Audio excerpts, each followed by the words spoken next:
Can you become a fan of One Piece by starting with a One Piece video game? All I know about the series is that they are setting sail for the One Piece, which happens to be the name of the treasure in the Grand Line, whatever that means. I also know that there are over 100 volumes of the manga, over 1,000 episodes of the anime, and that the One Piece TCG has been absolutely blowing up over the last few years. With all of its success and popularity, it's hard to not feel like you're missing out on something amazing. So I thought to myself, what if I could become a fan of One Piece by starting with One Piece World Seeker? Will this game make me want to start my journey into the anime, or will it turn me away from the series altogether? Now, there are probably better One Piece games for me to play, especially if you consider that World Seeker only got like 58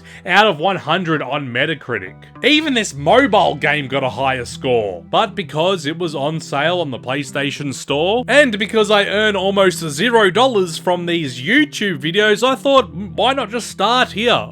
Please subscribe, please, I'm begging you. Also, the fact that the game features a brand new, never before seen story and location, I thought it might give me the biggest chance of not being completely confused. Obviously, this game was created for the fans of the series, and not for someone like me who has no idea what's going on. The intro shows us some characters we are expected to know. Classic Luffy, everyone knows him.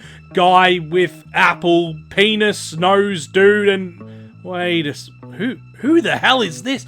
Slow the footage! Surprisingly, the first cutscene is incredibly interesting and gripping, although slightly nightmare-inducing. We have been captured. Things seem to be going wrong for our team. A fight breaks out and we escape a sky prison by jumping to what seems to be our imminent death. At this stage, I was honestly pretty hyped up, and with what I've just seen, Luffy is an absolute badass. I honestly couldn't wait to see what this game had in store for me. I mean, just look at these cutscenes, so shiny. In World Seeker, we play as Luffy, a pirate whose superpower is he's basically made out of rubber and can stretch like Pedro Pascal, except with less anxiety. What was completely surprising to me as a newcomer is that Luffy is actually the captain of his crew. I always just assumed he was some underestimated character that sort of just tags along trying to prove everyone wrong. But nope. We are the pirate, and it's clear that we are the captain for a reason. And another thing I didn't know is that we're the bad guys. Sort of. I still don't really know. But here's the thing, even without knowing the backstory, the energy of the story worked. The central conflict is simple enough for a newcomer to understand. Luffy and his crew land on an island controlled by Isaac, a high-tech warden with a robot arm, sort of like Iron Man. And Jian, a rebel leader who wants freedom for her people. She wants things just to return to the way they used to be, like when her mother was in charge before she died. A beautiful sob story that we have to hear about over 50 times. Pirates vs Navy, oppression vs resistance, and brother vs sister. Easy themes to grab onto, and while it's clearly peppered with fan service moments for longtime fans, the bigger picture was still fun to follow. And yes, I didn't recognize even a single character that would randomly appear throughout the game. Every time the camera dramatically zoomed in on some new face, it felt like I was supposed to cheer, but instead I was like, cool. Who the hell are you? But luckily, you aren't completely bombarded with characters either. The crew of your ship are slowly introduced over the first few hours of the game. There's also a ton of villains to fight, all of whom have a personal beef with Luffy. It didn't seem forced as to why they were also on this island, and if anything, it made me more curious to see what their backstories were. And here, I have to compliment the creators, because every character, whether good or bad, seemed completely unique and different from one another. Really cool writing. It was awesome, and honestly, there wasn't even a single character that I disliked. But what really pulled me in though was the tone. The story doesn't take itself too seriously, but it still has emotional weight. Luffy is this endlessly optimistic ball of energy who somehow makes even the simplest of cutscenes entertaining. And his crew feel distinct and lively even if I didn't know their names just yet. Worldseeker kept giving me little tiny glimpses of this bigger, larger world. Hints of relationships and experiences that exist outside of this island. And instead of feeling lost, I found myself wanting to know more. By the time the credits rolled, I realized the game had done something kind of unexpected. It actually made me want to check out the anime. Not because I was confused by it, but because I wanted to get in on what makes these characters and their universe such a big deal.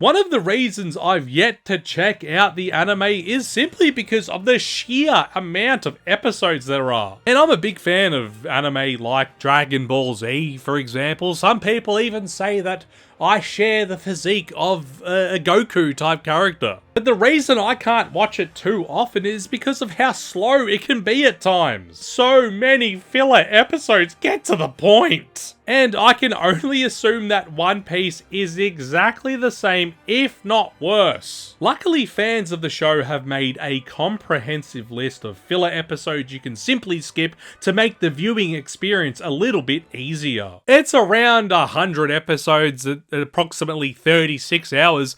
That's a lot of content you can skip. Now, I wish the game got the same treatment. The before mentioned awesome villains, yeah, you have to refight them over and over and talk to them 20 times each. The side content has hours of mind-numbing dialogue, some of which is pretty important to the main story but incredibly difficult to read through. I mean, this is like reading a book. I found myself skipping heaps of the side content dialogue. I mean, I still did everything the game has to offer. I have to get that platinum trophy because I'm sick in the head. But the journey to get it was extremely tedious. I hope the anime doesn't have this much filler content. Yikes! While most of the side missions are somewhat repetitive, go here, collect these, go here, fight these people, most of the main missions are fun to complete. Not only that, but they are different enough from one another that the main story doesn't feel like much of a grind to finish. Now, I'm no hardcore action fan. I've watched plenty of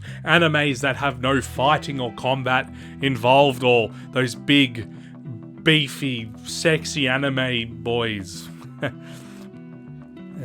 But in order to make it through 1,000 episodes of a show, I'd need to know before going into it that the combat would be exciting to watch. Does Luffy just stretch out his arms and punch people in the face, or do his abilities evolve over time? Well, in order for me to be fully convinced to watch the show, I'd need the game to show me these skills firsthand. If the story was my introduction to the world of One Piece, the gameplay was my introduction to what it actually feels like to be Luffy. And honestly, swinging around the island like a rubber band Spider-Man was the highlight of my whole experience. Traversal is easily the game's strongest feature. Luffy can launch his arms forward and slingshot himself across rooftops, zip to ledges, or just spring through the air in ways that feel fast and fun. I didn't expect an anime pirate game to nail movement like this, but I found myself spending more time just messing around, leaping from building to building, than doing the missions.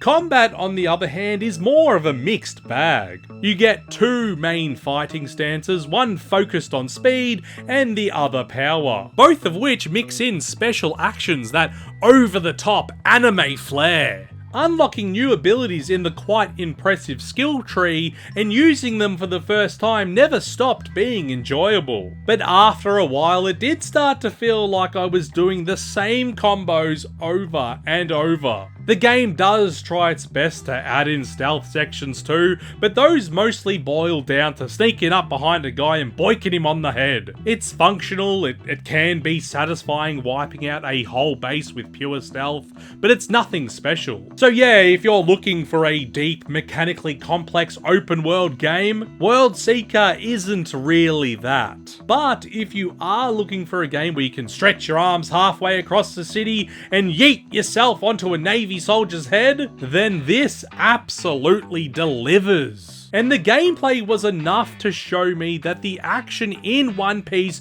would be satisfying to watch. So the original objective of this video was to see if One Piece World Seeker would do enough to make me want to watch the anime. And in doing so, I also happened to uncover one of the most underrated games that I've ever played in my life. A 58 out of 100 on Metacritic, that's absolutely absurd. It's easily a 7.5 out of 10. A really good game. And yes, it did convince me to watch the anime. As of filming this video, I'm about 20 episodes in.